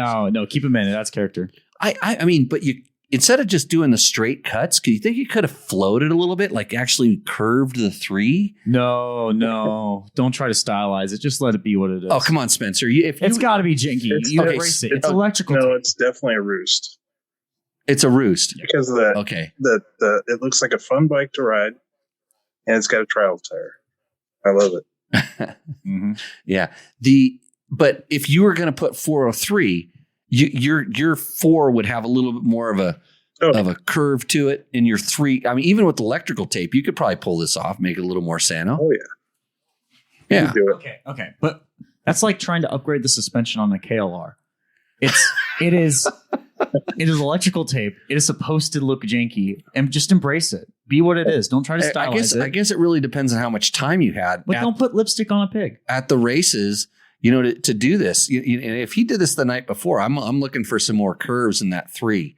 I wanted to, and I'll tell you what, from somebody who's done this before, I not only would like throw the curves in with that electrical tape, and if you warmed it up a little bit while you're doing it, you get those nice curves. You can actually take a razor blade and afterwards like retrim a little bit and make it really shapely. Like you could do a double layer around the perimeter of the 3, and that middle thing, you could cut it down into a single side. Okay, but Jimmy, it's still electrical tape numbers. Okay. Not everybody can afford graphics kits. I would argue the electrical tape looks better than the sticker that I had to run for my number on the number plate this week. Okay. Yeah. Asher says, I use electrical tape for all my races. It's always fun to count all the people with the proper stickers you pass. I don't like doing math that much, but yeah. It was fun. Man, we have people from all over the place. I saw Montana, a few more Kingston. Oh, I know where Dean Kemp's from. Yeah, that's Nevada. Yeah, we have a few people from a little bit farther to the east. Yeah. So pretty cool. Everybody, yeah, thanks for joining in, and we appreciate the support and stuff. So now, is that it? We've gone through the submissions. That's it. It's time to pick the winner of the $200 Taco Moto gift certificate. Yeah, we're giving it all away this time. You know what? I'm going to start doing this now. If they all the submissions suck, it's going to get rolled over to the next week. Well, we always said it's whatever you want it to be. Yeah, I make the rules, right? Right. I have a winner in mind, but my opinion doesn't matter. I'm gonna go last. Since it's my show, I'm going last. So Spencer, who wins? No. I'm not going to decide who wins. Yeah, you do. You decide right now, and then we decide by committee before he vetoes it. Hey, well, the thing is, when I say I'm going last, I already know who's going to win in my head. But you could potentially change my mind. Here, I'm gonna have a shot at tequila just to make it even easier. Tonight's tequila. Who's our? This I picked up in Cabo, but not on my. Whoops! I got to move it over this way. Not on my last trip because I didn't have. I had to fly with. I bought the Such the Poor Person plane ticket. I couldn't even take a bag on the plane. Really? Only my body. That Spirit? was all. It was a Mexican airline. Oh, okay. I flew domestic Mexican. Nice. Yeah, it was good, but yeah, really cheap. Actually, the ticket could have been $38, but since we didn't know what day we were leaving, I had to wait. Yeah. Cabo to Tijuana for $38. So ended up costing $150 in the end. So okay, Spencer, who wins? Well, I guess I would pick the KTM in the desert. I don't know which one that was. The one with the cactus in the picture, that was Brenda's bike. Hansen. Okay. That one was winning it for me. Yes. But we always say the winner is the one that brings you the most joy. Mm-hmm. And the electrical tape conversation brought me joy. So Jason Miller is my winner. Because maybe he can afford a graphics kit or at least number plates. I'll tell you what. I'm not going to kid you. The electrical tape numbers were probably the highlight of that bike, which is really, really kind of horrible. Because that would be a fun bike to ride, and the fact that he's ballsy enough to run a trials tire, because these days all the quote the hardcore guys are all running gummies, and the only thing I noticed about guys that don't know how to use a gummy is their tire wears out quicker and they dig bigger trenches. So kudos to you for running a trials tire, because you can't spin your tire with a trials tire, not because it doesn't spin, but if it does, it doesn't work. So good on that. I was really stoked on what's the guy's name who put his wife on the bike? Oh, Kenny Brown. Kenny Brown. And man, that was a hard one to pull off. I was pretty close. For her effort, I want to give it to you, but I can't go against my principles, and you can't put any extra weight on a KTM kickstand. It's a bad example of a good roosting bike. He did send me another picture of her standing next to it. Okay. So Kenny, guess what? You get to blame Matt. Yeah. No. He just sent it. He just picked. He just sent it. Just said it. Yeah. You think they're watching the show by the lake right now? No, it'd be dark out there. Yeah. ready to live stream your Rooster Endo thing. You can't change your submission photo though. Yeah. I'm going with Brenda. Is it Brenda? It's Brenda. Yeah. I'm going with Brenda. A, she's been active in the chat. B, I like that her bike, she's keeping her bike running. I guarantee you there's some cool stuff at Tacomo that she could use.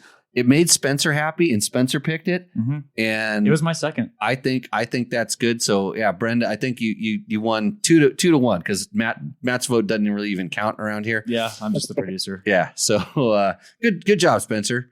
You picked the right one. You're a winner too. Go ahead and email me, and we will get you set up with that Tacomo gift certificate. Thank you. Yeah, it's $200 this time. So yeah, just so now we're gonna have people waiting until we get a whole bunch of bad submissions until we have to roll it over. Could you imagine if it rolled over like 3 or 4 times? If we start getting really picky just to up the ante. Well, the problem is so we're doing like 5 a show, and I could see this is just me talking about like the dynamics. I could just be a real prick and just not win. Nobody wins. So you have like 15 or 20 people and one happy person. Isn't that how you make satisfied customers? Yeah. So she's gonna use the money already. She tells us in the chat to rebuild the bike again this summer. Yep, so awesome. Ride the wheels off of it and have a good one. And if you have any questions during that rebuild, just let us know. Yeah. If you, I parted out a 390 or 360. I think that's what they were at that time. So if you need any weird, quirky parts for that particular bike, I have one that's pretty much framed. I actually stole the washers off of the clutch for my Husaberg, by the way, when I was rebuilding that clutch. And I still need, if anybody knows where I can get a Husaberg 650 internal clutch basket, made in Sweden, by the way, let me know. So, she has a 97 360 as well. It's your favorite bike. How the hell can you jet that thing? Those are hard bikes to jet. Okay. Do we have any other questions up in the chat or stuff? Not necessarily in the chat. I do have some. Oh, we have some on the sheet here. Yeah, we still have some in the sheet. So Sean Elliott had a second question after his magnetic one, which was, why does Dakar keep having water enter their fuel?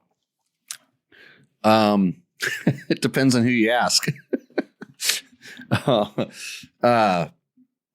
Because water in the fuel happens because they transport it in drums, and who knows how long the drums have been sitting out. And of course, when it was raining up there, if it's raining and maybe the drum is hot and then a rain shower comes in and it's cold and the cap isn't tight and the top of the drum has water sitting on it, and then it cools down and sucks, not air now, it sucks water right into it. That's one way that can happen.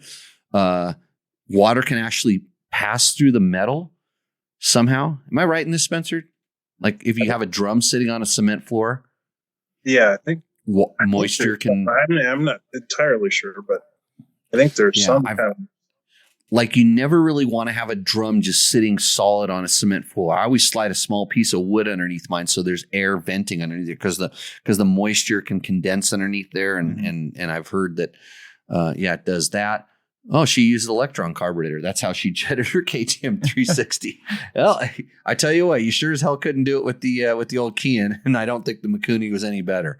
It was a hard bike to jet. They just didn't have the right kind of condensation buildup internally. Yeah. And like if you're dealing with like a fuel that's a non-ethanol fuel, and I'm pretty sure in Saudi Arabia, they're probably not ethanol fuel.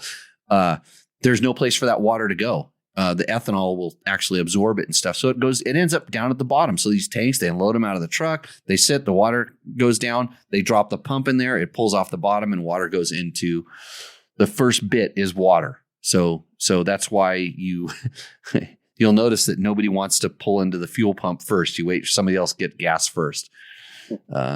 Or if you're smart, you actually have them raise the pump up out of the drum and then pull. This is stuff that you should know. I mean, I knew this back in the day, but I also had carburetors. They were called Bings, and my carburetor was held on with a big clip that you'd pop the clip in the bowl. And since my 2 carburetors, because I was on a twin cylinder bike, I didn't ride these little girly bikes these guys do today, Ricky. I would actually pull the clip and I would just take the bowl and I dump it out, and not only the water and the gas, the dirty stuff in the gas, that would fall out too. And if it made the float stick, I could just pull the thing out, drop the clip, pop it back in. And in about 3 minutes, I could drain all my gas, dirty gas, and water out, and I could keep going. So that's awesome. Yeah. But anyways. Didn't he beat up a bunch of tires in that thing? Oh, my twin cylinder bike that made 140 horsepower? Yeah. They didn't make mooses very well. Well, actually, it's a bad story. Yeah. Yeah. It's like the career-ending injuries because of that shit. I think. I don't know. And maybe because if I was a better rider, I probably wouldn't hit the ditch. Who knows? All right. So okay. We're going to skip one of the ones here because I thought it was a question and it was just a comment. So on XT250 review, I know you didn't ride this bike, but the question... I have ridden it. Okay. So then you can answer this question, which I already know the answer to, I'm pretty sure. Russ Hughes was asking, can you jump it? Oh, hell yeah. Like, what motorcycle can you not jump? Like, you can jump any motorcycle. You can jump the cheapest piece of junk Chinese motorcycle. You can jump it. The landing is what we have to talk about. Continue. He's a first-time rider. He's deciding between the Honda 300L and the Yamaha XT250. Thank you. My 2 cents is the XT250, just for the weight. Oh, boy. Russ, as a first-time rider, and the fact that you want to jump these are the wrong bikes to be looking at. 100%. Unless for some reason you need a license plate. Because I'm trying to correlate jumping and XT and CRF, L. Yeah. I'm, because there's even if it was like you get the CRF F, the 250F, or you could get the TTR. The TTR, yeah, the same. You get the same sort of bikes in a little more dirt trim, which will jump and land a little bit better. Not much better, but not much. That's good. So I don't know why you're jumping on the. Anyways, so boy, I'm trying to think out of the box because between those two things, if you were going to jump them, they're the same. There's no difference. It depends on what color you like to see when you're jumping, or whichever photo will look better when you're jumping. But I would honestly look at seeing if you could buy something like an older used dual sport bike that's maybe like an older KTM that has a license plate, or something that was based a little bit more off of a competition bike, or maybe he's short or something and he's worried about thing, or maybe he's a kid that's moving up. I don't have enough Russ information to actually answer make this, but I'm guessing kid with the jump and maybe just moving up and wanting something that he can ride around town. Probably like a young teenager. You know what might be actually pretty cool at that is potentially like one of those Suron kind of things. Those one of the electric kind of bikes because they're a little bit mountain bikey. That might work. Do you have kids ripping around town and stuff on those things? Does that happen in your world yet? Yeah, I've seen a few, but not many. Yeah, that's starting to hit. They're like these little electric half mountain bike, half motorcycle things. They got super popular in certain places, like over in Hawaii. Everybody's riding them, and for sure there that they make a lot of sense. But used DRZ. Suzuki DRZ 400 would be a pretty good bike for him also, if he's looking for a little more jumpy. Hey, next time we have Big John on the show, we'll have to ask him about his KLR jump. He can tell you how good KLRs jump. Not very well. Oh yeah. Yeah. Oh, maybe running from the cops. What? Yeah. I mean, if you have a good Dukes of Hazzard. So he wants a bike that he can run from the cops. Yeah. Yeah, I don't think that's ringers off. That's good. I love it. Ringers. You know what? I don't even have mine off. It's lucky you told me that, Matt. Jeez. Yeah. For the last 7 minutes of the show, which don't we have a product of the week, Jimmy? Product of the week. Oh yeah, is that a segment we do on this show? Yeah, brought to you by Bulletproof Designs. Okay, so Bulletproof Designs is proud to let you know about. This is something I just got in the mail the other day. All right, which is pretty cool. Go to the Jimmy Cam. So Trail Tech has a little new product. This. And it's funny because I was just showing a bunch of guys on my mountain bike ride something very much just like this that I've been carrying around. Mm-hmm. But this is a portable air pump. And it also, it'll recharge your iPhone and stuff like this.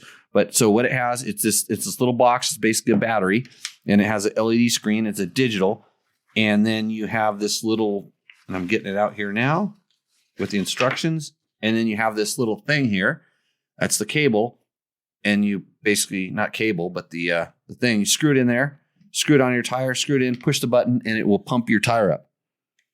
So it's a Trail Tech thing. It's a new thing. I wonder if it makes noise or anything like that, but actually I got to pull this screen off here.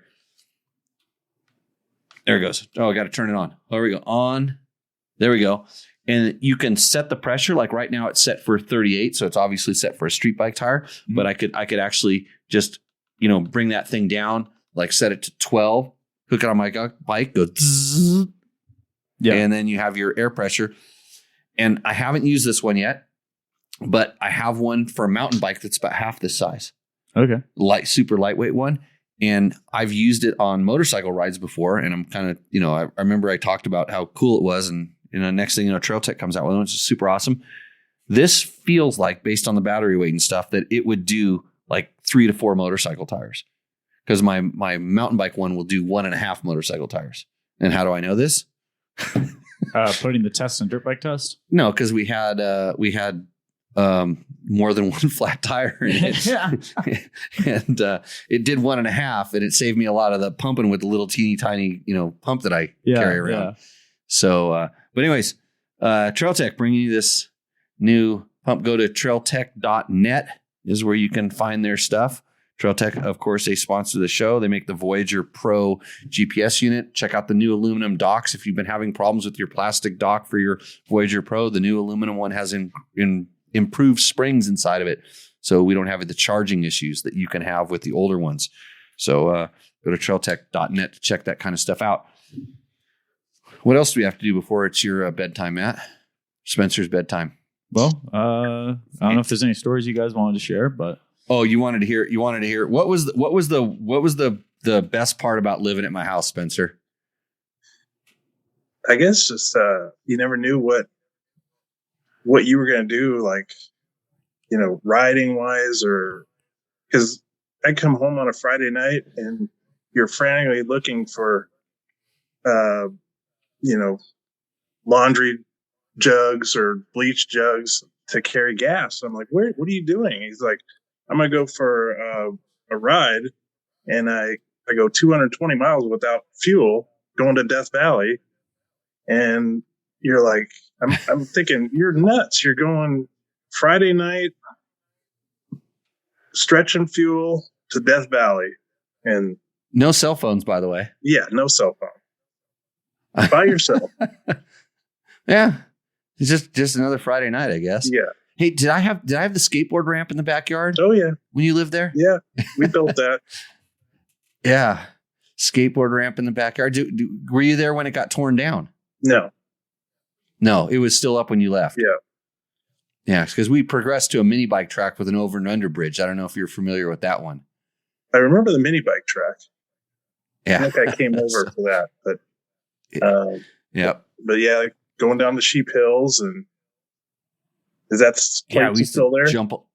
Yeah. Oh yeah, it's still there. Yeah. It's all legit now. It's like a county park, and they let the kids, build the jumps and do all this stuff. So pretty cool. Worst part of living there, probably watching me work on motorcycles. No, I mean, I don't remember anything too bad. Just the little garage was a struggle. Yeah, because you made it bigger, right? I ended up tearing. So I tore down the single car garage and pushed the house halfway into where that garage used to be, and then we built a 2-car garage in the back. That's when I think that was around the time that the mini bike track showed up. Oh, okay. I just remember there's a lot of construction, a lot of stuff going on at that time. So Josh wants to know, does Spencer still ride? And if so, what is he on? Well, I have 2 bikes. I have the bike that I built for Dirt Rider back when, I don't know, I think you were still there. And I would hope so. Yeah, I don't remember the years or whatever, but it was before I left Kawasaki, and I was building that 2-stroke in a 450 frame. two-stroke Right. 250. And I got it probably 85%, and it was all out of destroy bike parts. So the frame was, a prototype or whatever. And so luckily, when I left Kawasaki, they were just like, we don't want to know anything about it, because it really had it needed to be destroyed, but they let me have it. It was all crusher parts, correct? Yeah. So I got that still. And then I remember you had it. I knew you were building it, and you wouldn't let me ride it because you thought I wanted to do a story about it. And I did. I definitely wanted to. Yeah, you built it for that, but you didn't want me to ride it until it was done. And I just wanted to ride it just to see where it was at, because you were like, I don't even know if this thing's going to work. Yeah. And I think you did let me ride it once before you brought it out to. Did you bring it to the 24-hour test or something? Yeah. Yep. Yeah. But it wasn't. It. It wasn't run as like one of our test bikes. It was just out there to kind of ride and do something with. Yeah. Yeah, because I remember it was a little. It needed some work. It was good. It was Sano. Like when you looked at it, everything about it was. That's the way you should do this, because we'd had, and you'd known this because I bring them home to be in the garage. We'd have like CR 500s that were dropped into CRF 250F chassis and things. And you just look at the welds and all the stuff like that. Like Spencer's bike was everything was just super tight. But I remember riding it, and the good thing, the good and the bad thing, an aluminum frame tells you how crappy 2-stroke motors were in balance and vibration and all this stuff. It highlighted it, but it just felt like that motor needed to be moved around a little bit in the chassis, and then also some of the rigidity, like you talk about, like frame flex. The motor was probably about the same weight as a KX 250F, correct? Yeah. Well, the thing is, looking back, I tied the back, the steering head, I tied it kind of like what I was telling you with the YZ450. It's pretty much solid right there. So I need to do something with that, because it doesn't have like engine hangers coming down. It's pretty solid. So yeah. Have you seen where KTM is now bolting their engine hangers? They're not coming off that top spar frame. They're coming way off the back tube, really? And they're big and long, and they're almost coming from the back part of the triangle as opposed to the upper part of the triangle, where was always typical, like where head stays. So that was there's a lot of geometry and flex and stuff. It makes a big difference. Yeah. So that's your one bike, and what's your other one? KTM 300. I don't know the terminology. Is it EX something? XCW. It's 2-stroke, right? Yeah, 2-stroke. Yeah. Yeah. But carbureted. No, fuel injected. Oh, you got the fuel inject one. It's 18, I believe. 2018. Probably 19. 19, maybe. Maybe they had. I think 250s they had in 18, and then 19 was when they started having the 300s. You could probably correct me on that, but yeah, I got one of those. That's a good bike. Yeah, I actually got it from a friend of mine in Arizona. He had a plate on it. I'm trying to figure out how to put a plate on in South Carolina. So I don't know if that's possible. Well, I've heard, I don't know about South Carolina, but I have some friends up in Philly. I heard if you can ride a wheelie at 12 o'clock, that you don't have to have a license plate because I can't see it. Yeah. So I got some kids down the street here that think the same things, but they tend to not have fenders on their bikes anymore because they loop out a lot. But so no, cool. And you got some good trails in your area. I know this. Yes. Yeah, I wish I tight. got to ride more, but it definitely hurts that we don't have the track, because I had the trails all over the JGRMX property, and unfortunately that's sold and no longer. But yeah, you're also running the skid steer on that thing, keeping that track prepped up. Excavator, bulldozer. Yeah, that was kind of fun.